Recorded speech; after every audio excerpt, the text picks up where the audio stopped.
Hi, it's Mr. Anderson. Nice to see you today. We're going to be doing some comprehension questions.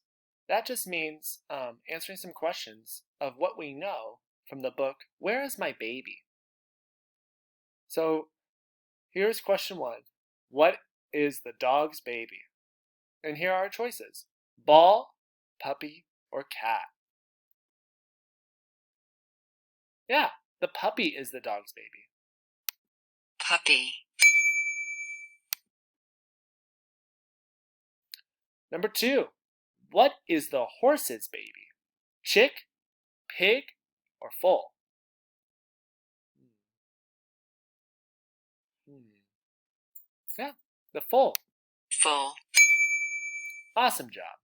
Let's go to number three. Number three, what is the sheep's baby? Cow, lamb, or bird? Let's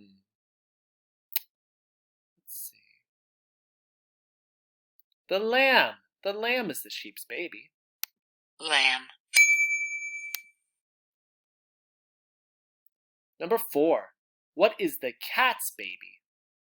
Some of you may have cats. I have a cat. Kitten, bunny, and turtle.